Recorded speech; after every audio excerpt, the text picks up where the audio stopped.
Hello friends. अब तक हमने बात की चीनी भाषा के सिंपल सेंटेंस स्ट्रक्चर के बारे में, जो फॉलो करता है सब्जेक्ट, वर्ब और ऑब्जेक्ट का पैटर्न सिमिलर टू इंग्लिश। और उसके बाद एडवांस्ड सेंटेंस स्ट्रक्चर जो फॉलो करता है पार्टली हिंदी और पार्टली इंग्लिश सेंटेंस स्ट्रक्चर, जो है सब्जेक्ट, एडिशनल डिटेल, उसके बाद एडवर्ब, वर्ब, एडजेक्टिव और उसके बाद ऑब्जेक्ट। इस वीडियो में एडिशनल डिटेल्स को देखते हैं, क्या उनका स्ट्रक्चर रहता है, क्या उनकी सीक्वेंस रहती है, किस तरह से एडिशनल डिटेल्स स्ट्रक्चर की जाती हैं।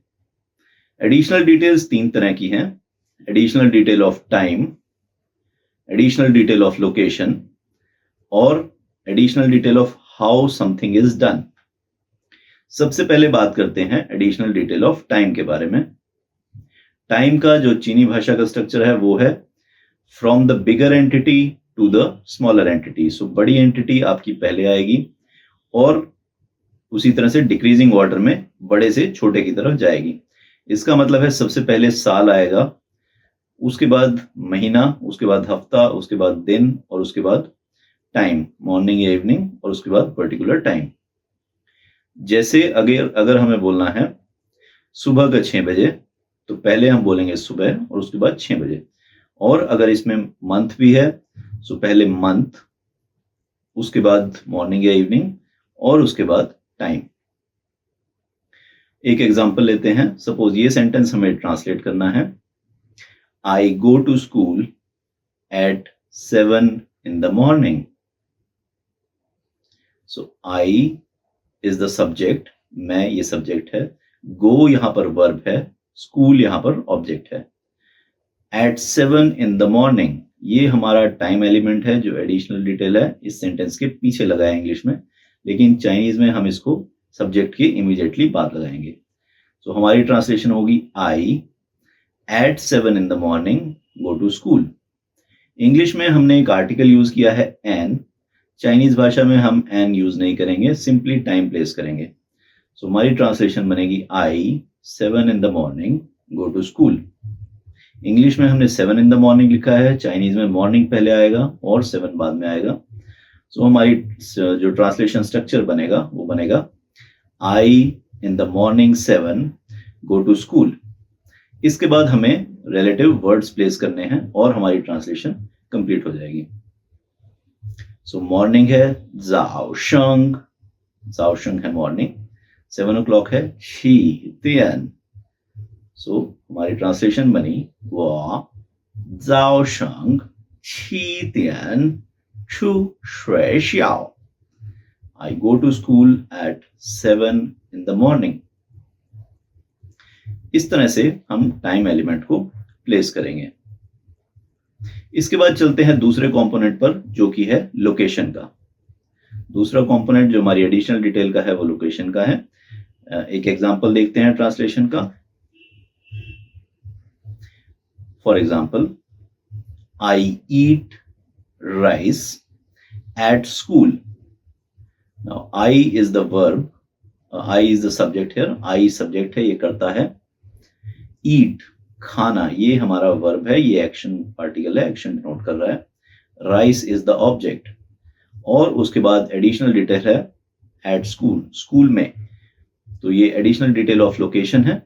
तो इसकी जब हम ट्रांसलेशन करेंगे तो चाइनीज में हमारा सेंटेंस पैटर्न बनेगा I at school eat rice. At के लिए हमारे पास एक आर्टिकल है जिसे हम कहते हैं जाए, ZAI रोमन अल्फाबेट्स में लिखा जाता है। जेड जैसे हमने देखा था इनिशियल्स में, इसकी प्रोनाउंसिएशन रहती है DS, जैसे वर्ड्स में हम DS बोलते हैं, तो ये बनता है जाए वा जाए श्वे श्याओ छ में फान। I at school eat rice. So time में हमने कोई आर्टिकल यूज नहीं किया था, हमने simply I, time, verb and object. लेकिन लोकेशन हम जहां भी यूज करेंगे हम वहां पर एक आर्टिकल प्लेस करेंगे जो है जाए। जाए का यूज अपनी लोकेशन बताने के लिए भी हो सकता है। इस तरह के सेंटेंसेस होते हैं I am at school, I am at school. So यहां पर होगा वो ज़ाय शुए शियाओ। जहां पे भी लोकेशन हमें बतानी है, लोकेशन पूछनी है, वहां पे आर्टिकल ज़ाय का यूज होगा। इसके बाद तीसरा एलिमेंट है एडिशनल डिटेल्स का, वो है कैसे किसी काम को किया जाता है। यहां पर जो एक बहुत ही common verb to sit. For example अगर हम ये सेंटेंस कंसिडर करें, I go to school by aeroplane.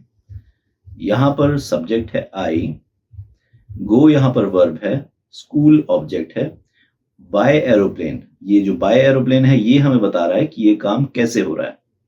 ये है third additional detail of how something is done. Specially जब हम कभी ट्रांसपोर्टेशन की बात करें, मैं स्कूल गाड़ी से जाता हूँ, मैं ट्रेन से दिल्ली जाता हूँ, ट्रेन से शंघाई जाता हूँ, ट्रेन से बीजिंग जाता हूँ। सो जहां पे भी हम जाने की बात करें तो हमारा जो वर्ड यूज होगा वो होगा जुओ, ZUO। जुओ का मतलब होता है बैठना। सो व्हेनेवर वी से, जब हम इस तरह के सेंटेंस बोलते हैं कि I go to school by train, तो यहां बाय ट्रेन यहां पर हमें ट्रांसलेट करना पड़ेगा I sit on a train and go to school. तो प्लेसमेंट इसकी इमीडिएटली सब्जेक्ट के बाद होगी, और क्योंकि ये ट्रांसपोर्टेशन है तो I sit on a train, on a plane, then the verb and finally the object. वो ज़ुओ फै ची छू शुए xiao। वो ज़ुओ फै ची छू शुए xiao। I sit on a plane and go to school. तो ये तीन हैं हमारे एडिशनल डिटेल के एलिमेंट्स।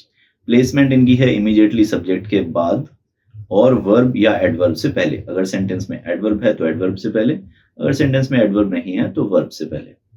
अगर किसी सेंटेंस में ये तीनों एक साथ आ जाते हैं या कोई दो आते हैं तो इनका जो स्ट्रक्चर रहेगा, जो सीक्वेंस रहेगी, वो टाइम सबसे पहले, लोकेशन उसके बाद, और तीसरा हाउ समथिंग इज डन। अगर इसका एक एग्जांपल लें, I go to school at 7 in the morning by bus. So I यहां पर वर्ब है, go I यहां पर सब्जेक्ट है, go वर्ब है, स्कूल यहां पर ऑब्जेक्ट है। एडिशनल डिटेल्स यहां पर दो हैं, एक है टाइम की, 7 बजे जाता हूं, और दूसरा कैसे जाता हूं, बस से जाता हूं।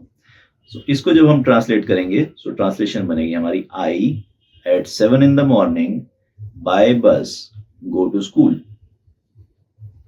我早上7点坐公共汽车 bus 去学校।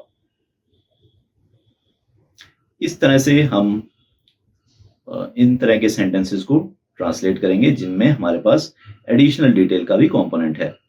तो यहाँ पर दो वर्ड्स हमें याद रखने हैं। टाइम के लिए हमारा कोई आर्टिकल इसमें यूज नहीं होगा, लेकिन लोकेशन के लिए हम यूज करेंगे ज़ाय, और कैसे कोई काम करना है वो डिपेंड करता है कि किस काम की बात हो रही है। जैसे हमने एग्जांपल लिया ट्रांसपोर्टेशन का, कि मैं अगर जा रहा हूं तो मैं कैसे जा रहा हूं, तो हम बोलेंगे I sit on a particular thing, particular vehicle and go to a particular place. इसी तरह से और भी सेंटेंसेस हो सकते हैं कि हम कोई काम कैसे करते हैं। जैसे मैं खाना खाता हूँ, मैं हाथों से खाना खाता हूँ। अब ये जो हाथ से है या फोर्क से है, नाइफ से खाना खाता हूँ, ये आपको बता रहा है कि काम कैसे हो रहा है।